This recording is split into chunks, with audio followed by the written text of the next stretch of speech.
Se você quiser ficar fluente no inglês de uma vez por todas e quer aproveitar a maior promoção do Cambly, que são 50% de desconto em qualquer plano anual, e você tem que correr porque tá acabando o tempo e só os 2.000 primeiros que comprarem vão poder participar e usar esse código maravilhoso que o Cambly deu pra gente, que é inglês no e cru /50 off. Está tudo na descrição desse episódio, junto com o link direto. Não se esqueça que, além de você estar podendo usar 50% de desconto em qualquer plano anual, você também ganha uma aula grátis para você que não conhece e quer experimentar. Então, não se esqueça, o Cambly é maravilhoso. Todas as aulas são online. Aulas particulares junto com professores de nativos da língua inglesa. Você pode testar, você pode escolher o professor que você mais quer, você pode filtrar de acordo com a sua área de interesse. Então, é isso. Aproveite, corre lá. Now, on with the show.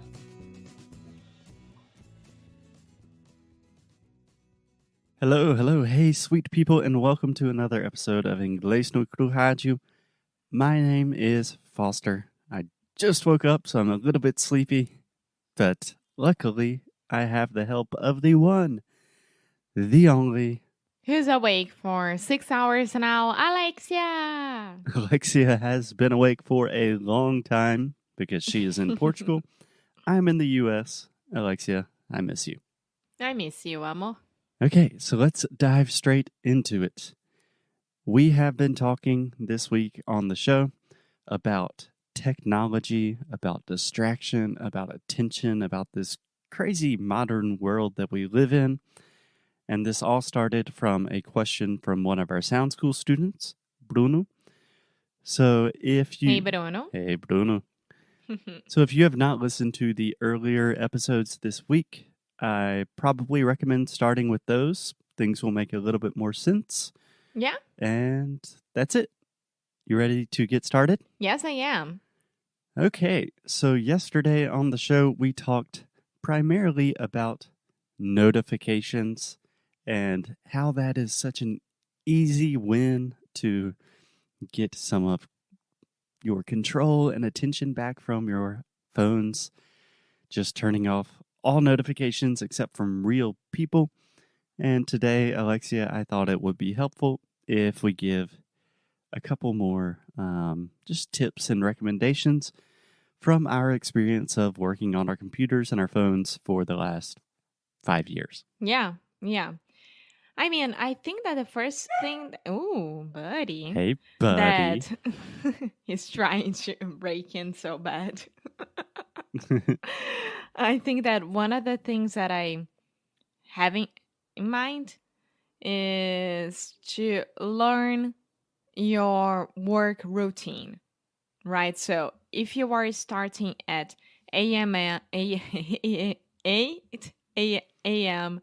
and finishing at 5 p.m., Okay. close your computer. Do not take any work calls. Don't see the notifications from your Gmail, business account, and etc. Yeah. Do you want to try that one more time? 8 a.m. to 5 p.m. 8 a.m. to 5 p.m. Yeah, the normal 8 to 5, or nowadays probably 9 to 5. Yeah. Okay. Yeah, I think this is really important for all people. It does not matter if you are working for a company or if you work for yourself, if you own your own business. Really having separated times for work and then for life. That's a really big one. That's something that we have really struggled with over the last 5 years. So, apart from just closing your computer, Alexia, do you have any other tips to kind of separate that? Whew, awkward agora. Do you have any other tips to kind of separate the work-life balance type thing? I think I'm very good at this. I am much better than you are and than Felipe is as well.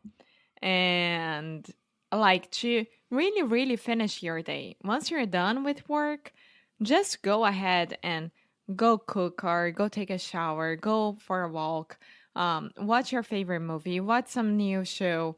I mean, just turn off everything that you have from notifications that you don't want to see until the next day.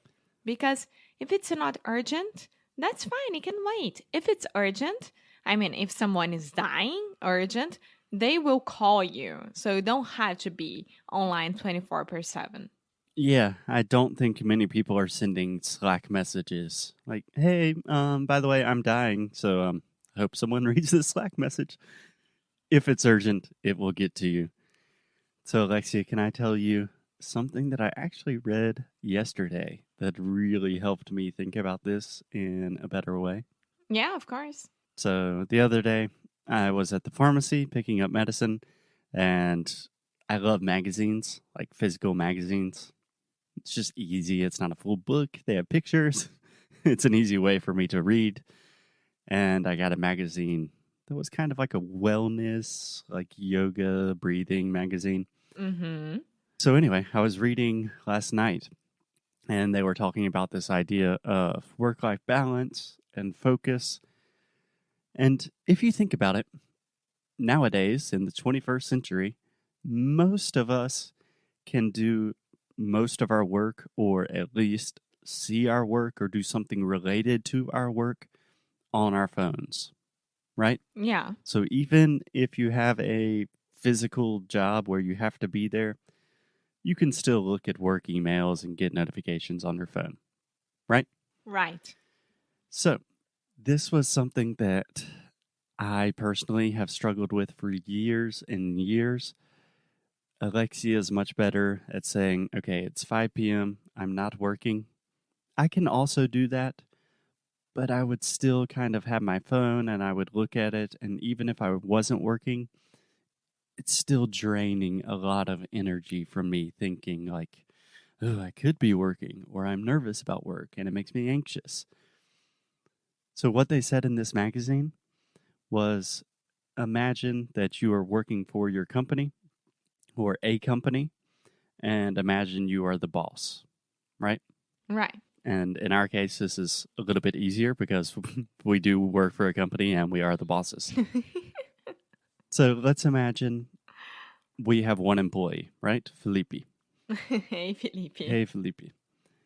Do you think it would be fair for us to expect Felipe to be working 24 hours a day? Of course not. Yes, this is a complicated example because Felipe is pretty much working 24 hours a day. Yeah, and we are the ones who are like, Felipe, stop, don't do this or don't do that. You need to enjoy your life as well. Yeah, that's more you saying that and me thinking like, "Ugh." But yeah, essentially, when you have your phone on you at all times, you are in work mode. You are telling your boss or your customers, hey, I'm always here. I'm always working. I'm never going to turn off. It doesn't matter if that gives me panic attacks and a lot of anxiety. And if you think about it that way, it's a really crazy thing to do. Very unhealthy, not sustainable. Yeah, that's true. I was thinking about the relationship that I had with my old company and what I have right now. And as someone's boss, can I say that? Someone's boss? Perfect. From what I see, being a boss nowadays is that I am paying someone to be happy with us.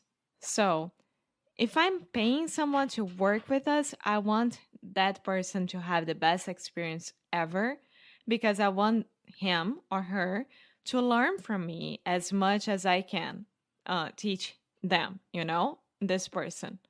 I don't know if I'm teaching or I don't know if, I'm giving good insights, but I'm pretty sure that I'm trying as much as I can to make that person happy. And I think that nowadays, most companies don't think about this at all. They forgot the humane part of it and that those are people, they are not robots, and they need to be there and they expect you to be there just because they are paying you. Exactly. And I've started to think about this as a real competitive advantage because if we continue using the example of Felipe has worked with us for more than 1 year, and he's learned a lot about our business, about online businesses, Us. and yeah, us. And Felipe could easily find another job that probably pays him Yeah, more money. and much more. So I think a really competitive advantage that we have is not too many companies are really going to look after and take care of your personal health, your emotional, physical health. I mean, we essentially have an unlimited vacation policy. Like, hey, if you need to take some days off, please do. Because, yeah, we need Felipe around. And one of the best ways to do that is to make sure that he is healthy and happy, and that we are too. Yeah. And the reason that I say that is because when I was working at my old company, I remember it was when my mom died. And I mean, she died, I think she died on a Sunday or early, yeah, Sunday or Monday. I don't remember.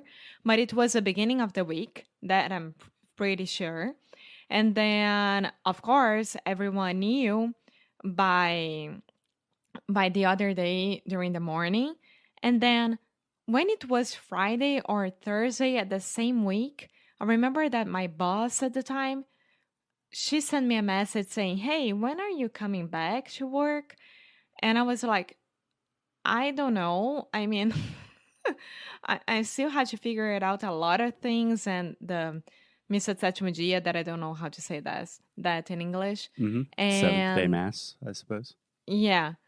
And then she was like, "Oh, okay, because you can stay away from work that much. You know that, right?"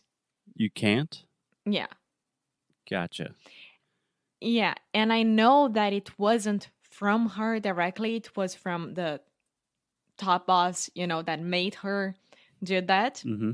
And I know that because she's one of my best friends nowadays. And I mean, I just lost my mom, and you guys want me to go back to work at the same week that happened. And you guys are humane? No, you're not at all. So, Yeah, that is incredibly messed up. Makes me very, very angry. But thinking about that company now and how many valuable employees they have lost to not treating them well, it really, like, the entire economy has changed. Now, for most jobs, you are competing with everyone else in the world. So, companies that treat you well and take care of you and don't require you to work 24 hours a day, that's a big thing nowadays. yes, it is. Yes, it is. And I mean, we, of course, said we struggle as boss owners of a company, Business and we need to owners. think about, yeah, business owners, and we need to think about us as individuals, and about who's working for us. It's a lot to do. And that's why, I mean, I want someone who's working for us to be happy and have their free time, and like say, "Hey, I just read the book that you told me to. It's really nice," and things like that. And that's why you shouldn't have your notifications on from your work at all. Because if they don't treat you as humans, they don't deserve having the notifications on. Yeah, exactly. So, the moral of the story today, just like we said yesterday, all notifications off except from real people, and really try to make a focused effort to separate your work from the rest of your life. This could look like closing your computer and turning off your phone at 5 p.m. This could just be, for me personally, I like to exercise in the afternoon around 5 p.m. So it's kind of, Mm-hmm. okay, I finished my workday, I'm tired, then I just go outside, I ride bikes or run or something, and I'm done with work for the day. So really Yeah. creating rituals or just things that you do, habits that make it easier to disconnect from work. Yeah, it can be anything. Don't think about like, "Oh, I need to exercise." No, you don't need to anything. You need to do what's good for yourself. Yeah, I need to exercise, but yeah. Okay, thanks for the tips today, Alexia. Tomorrow we will continue the conversation about humane technology, all of this stuff, and I'll talk to you tomorrow. Ok, bye! Muito obrigada por ter escutado mais um episódio aqui do Inglês de Necro Rádio. É muito bom ter você juntinho assim de nós. Faz muito, muito carinho no nosso coração, digamos assim. Então você que está interessado em saber mais sobre os nossos produtos e saber mais sobre a gente, o que a gente oferece para vocês em relação a estudo, a challenge, a curso, vá lá no inglesdenecro.com e você pode ver mais sobre as worksheets, por exemplo. Yeah. If you want to really improve your English, if you want to learn more about the ways you can do that and just connect with us on a deeper level, go to inglesdenecro.com. And as always, keep up the good fight. And lose well. See you guys tomorrow. Bye.